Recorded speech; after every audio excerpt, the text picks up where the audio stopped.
Hey guys, Nate here. So I just want to do an update video on what's going on with my Achilles tendon. I actually just want to tell you guys a story about how it happened, and hopefully you guys can journey alongside me while I go through the protocols, all the different things, and all so that I can provide you guys with, some sound advice.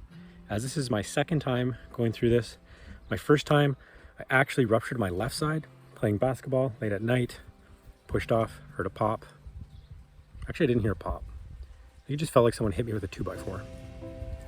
And so I was kind of in the dark, and I did a bunch of videos on that. You can go back and look at them. But this is going to be my new journey, 2022. Lots going on in our lives. We are a family of 12. I have 10 children, me and my wife, and we live out in the country. And there's my daughter staring at me, wondering, what are you doing, Dad? But it's me. So I'll tell you guys a little story here. So I was at a kids camp. I'm a youth and children's pastor, and I was at a kids camp playing soccer with a bunch of kids, and didn't have any sort of signs beforehand at all that my Achilles tendon was going to pop. Ran down the field. I was going to pass over to I think it was a girl in grade 5 named Brooklyn, and I did a little shuffle step, and all of a sudden just snap, like a pow, like almost like a 22 rifle going off, or akin to a hammer hitting a 2x4. Whatever you want to call the sound, it was loud. So much so that Brooklyn yelled over, "What was that?" And I thought in the back of my mind, I recall what this is. I remember the night playing basketball when it popped, when I was pushing off for just a 3-point shot, and I remember feeling like someone kicked me. That is the quintessential sign that you have ruptured your Achilles tendon, that feeling of someone kicking you. So I immediately thought, I'm gonna look behind me and I'm gonna see, maybe someone did kick me. Maybe this time it wasn't my Achilles tendon, and maybe someone just happened to kick me in the right spot. Well, friends, that was quickly dashed. I took a look behind me. There was no one there. Everyone else was downfield. And I proceeded to scream, "No. No!" Almost like theatrically to the sky. Like, no, no. Because I know, KNOW, I know what this journey means. I know exactly what this journey is. I know how painful this journey is. I know how taxing this is on your mind, how taxing this is physically. And a lot of things happened. I don't know what happened with you when you had that Achilles tendon rupture, but for me, it was really that flash, like a flash of so many thoughts going through my head. We're renovating our house. We have a 5-bedroom farmhouse. So you guys you can kind of see past the tree. I'm just kind of set up in this tree right now, watching my kids in the pool, watching all the different things I can't do anymore, like ride my lawnmower tractor or, whatever. Anyway, so we're renovating our house. I had put up 200 sheets of drywall, mud and tape. My wife had started painting, putting in 2 bathrooms. I finished tiling the bathrooms, and the night before I actually finished tiling the bathroom floor. Hadn't grouted it yet. So all those things kind of flow through my mind. Like, I have to finish the trim, I have to finish the flooring, I have to finish painting.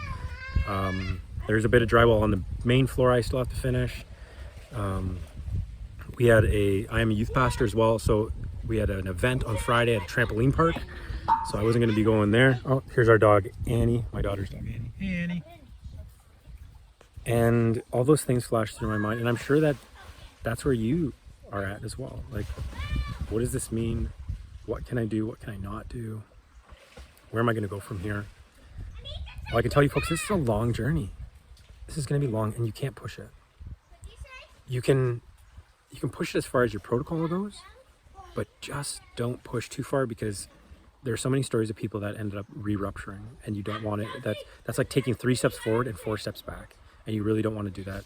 So you want to make sure that each of the steps you're comfortable with, even if your protocol says to, get out of your boot at a certain time, and you're just not comfortable doing that, just don't push it. There are parts where you do need a bit of a push off the ledge, but a lot of times you just don't want to push too far. You want to be comfortable with your own body. Everyone's bodies are made differently and heal at different rates. So yeah, that's kind of my story, that I snapped it at a kids camp and I'm starting now.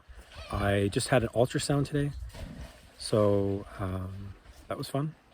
Got to go to the hospital, get an ultrasound. They actually ultrasounded my left calf, or my left Achilles as well, the one that I snapped 3 years ago. And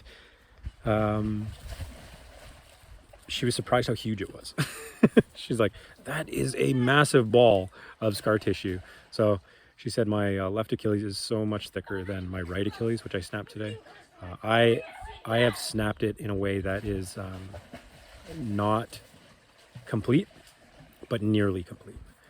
So the doctor said it's probably about 80%. Now those numbers, they just throw up in the air, right? It's not really like, oh, they know exactly that 80%, only 20% of your Achilles tendon is left. That's not true. That's just not true. They throw a number out there. Last time they said on my left side, they said, that's about 75%. And it wasn't like, oh, how did you know that? Did you measure it? No, they're just like, it's almost done. You only had 20% left. There's no like banking on these numbers. So yeah, where do I go from here? So I'm going to be just giving you guys some updates. I'm going to be talking through like each week where I'm at.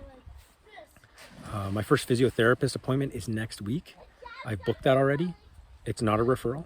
The hospital I went to this time was much worse than my first Achilles tendon rupture. So my first Achilles tendon rupture, I got into ultrasound that night. The next day I got to see the orthopedic surgeon, and then he basically looked at it and was like, yeah, this is a full rupture. You don't have to go the operative route. There's a lot of just not clear advice on whether you should go operative or non-op. I would prefer to go non-op again. I went non-op the first time.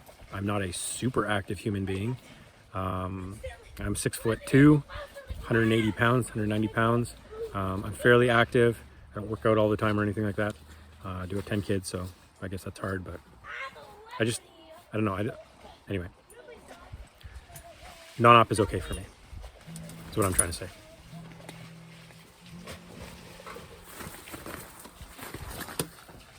Annie's having go time with the life jacket there.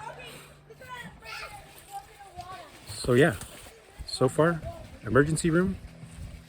The nice part about this as well is that I was able to know exactly what's going on. So if this was my first time having ruptured my Achilles tendon, the hospital would not have been helpful at all. The ER doctor didn't give me any sort of anything to follow. He just said, if you have an air cast, put a wedge in it. I said, okay, like 20 degrees, 40 degrees, how much? He said, oh, mild wedge. What does a mild wedge mean? What does that even mean? 60 degrees? 90? I don't know what a mild wedge is. Went back to my protocol. It said 2 centimeter wedge or 20 degrees. I used the Fowler's protocol last time. You guys can, maybe I'll get it up here if I have enough time to edit this video. Yeah, that's it, guys. They weren't really helpful this time around. Last time they were pretty helpful. They were fairly helpful. Although the ER doctor from my last encounter with my left said I didn't need surgery. And when I went to the orthopedic surgeon, he said, you don't need surgery.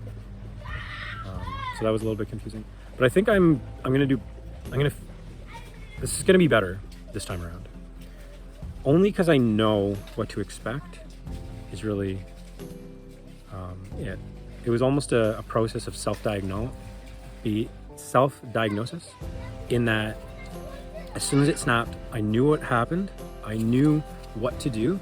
I pointed my foot down immediately, and I crawled across the field with my foot down in a lot of pain.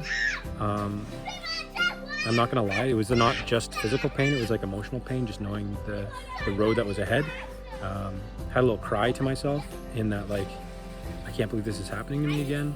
But then one of my junior high kids came up and was like, you know, Mr. Nathan, don't worry about it. God's got this, and you're gonna do fine, and I'm just gonna pray for you. So that was super encouraging, actually, to have Caleb come up and do that. And yeah, kind of rambling now. Overall, guys, the videos that are coming out are going to walk you through, and I'm not going to like over edit these. I want you to get a clear picture of what this is about, the steps that you need to take, maybe even some of the things that you'll feel during this journey. And yeah, we'll go from there. So I hope you guys follow along. Have a great day.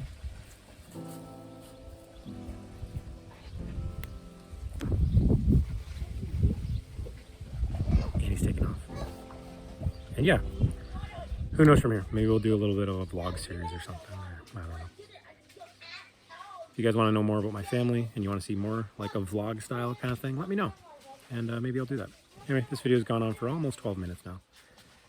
Talk to you guys later. See you guys on the other side. Have a great day.